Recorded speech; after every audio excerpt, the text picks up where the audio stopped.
এরকম ক্রাঞ্চি ধোসা বানাতে গেলে চলুন রেসিপিটা দেখার জন্যে তাড়াতাড়ি কিভাবে ঘরে বানানো যায়। খুব তাড়াতাড়ি ইজিলি খেতে মন করলে আপনারা বানিয়ে নিতে পারবেন বাসাতেই বা ঘরেই।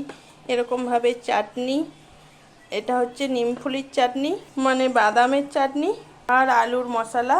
তাহলে চলুন রেসিপিটা শুরু করছি। কীভাবে আপনারা ঘরে সহজেই ধোসা বানিয়ে নেবেন, তো দেখে নিন ঝটপট রেসিপিটা।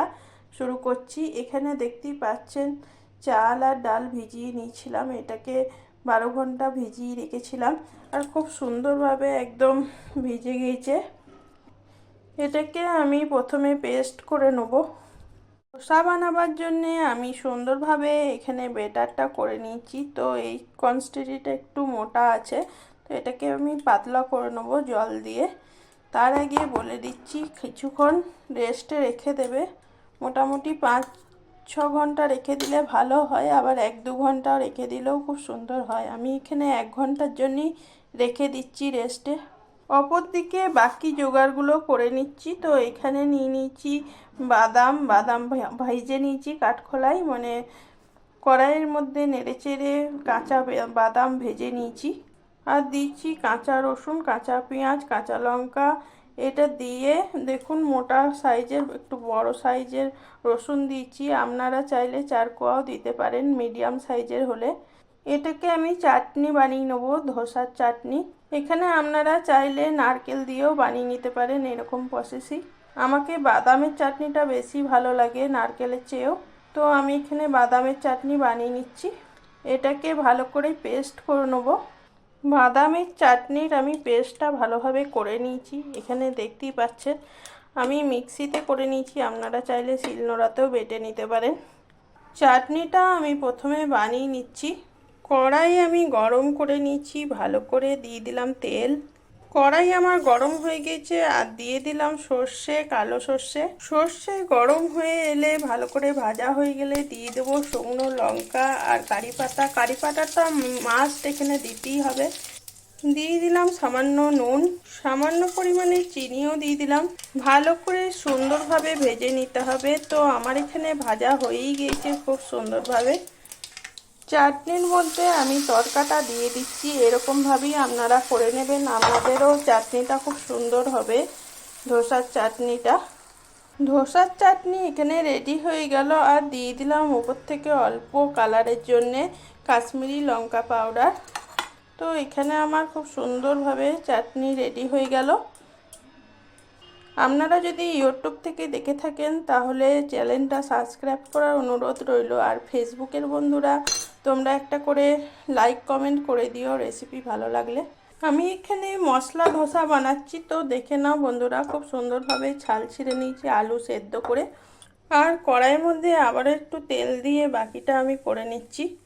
একইভাবে দিয়ে দিলাম কালো সর্ষে, দিয়ে দিলাম শুকনো লঙ্কা, অল্পই দিয়েছি, তোমরা তোমাদের ঝালের পরিমাণটা ঠিক মতন করে নেবে।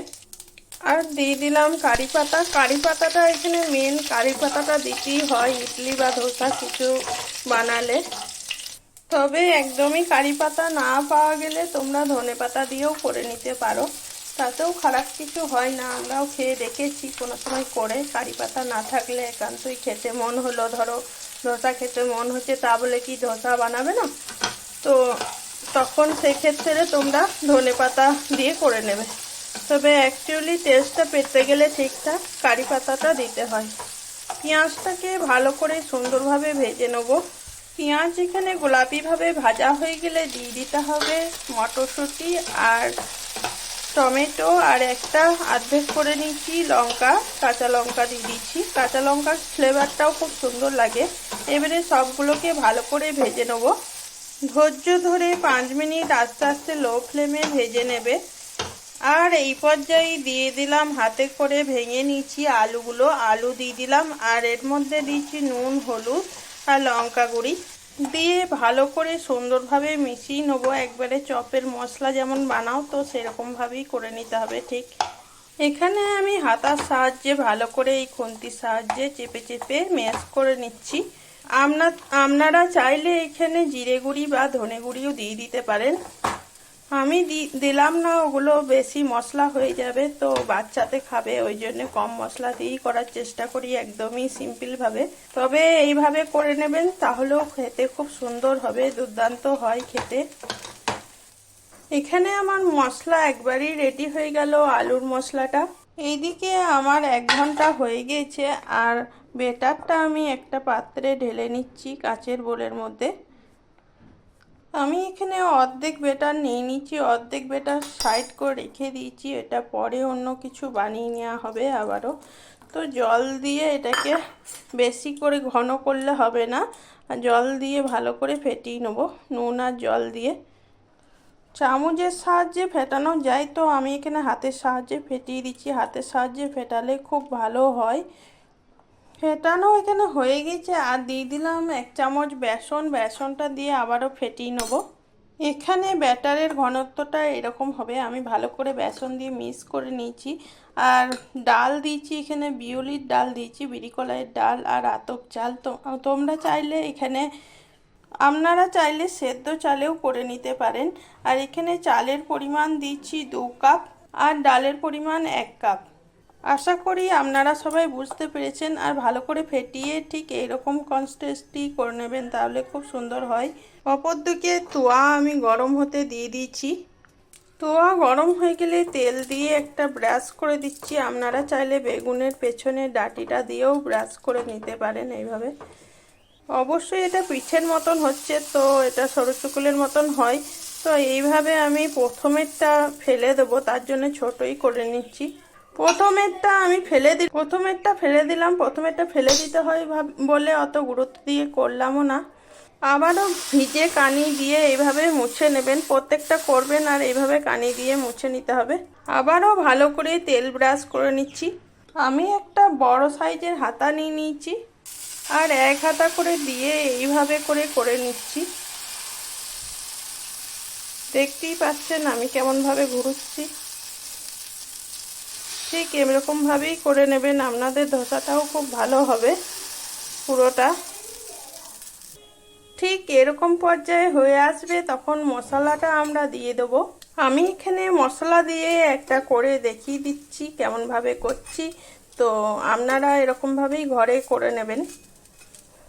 আমার এখানে ধোসাটা একদম সুন্দরভাবে ওপর দিয়ে উঠে যাচ্ছে, আপনাদেরও এরকম হবে। ননস্টিকের তোয়াতে খুব ভালো হয়, তবে অ্যালুমিনিয়ামের তোয়াতেও করা যায়। তবে এখানে বেসন দেওয়ার জন্য কালারটা একদম দোকানের মতন চলে এসছে। আমি এবারে প্লেটে একটা সার্ভ করে দেখাচ্ছি। আমি এখানে প্লেটের মধ্যে দিয়ে দিলাম, আর দিয়ে দিচ্ছি এখানে নিমফলির চাটনি, মানে এটা হচ্ছে বাদামের চাটনিটা, যে চাটনিটা আমি করে নিয়েছি।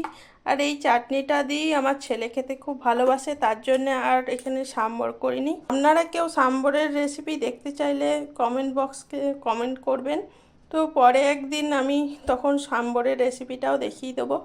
আর দেখুন এটা খুব ক্রেঞ্চি হয়েছে, একদম মরমরে, খুব সুন্দর। আর একটু লাগিয়ে খেয়ে নিলেই হয়ে যাবে।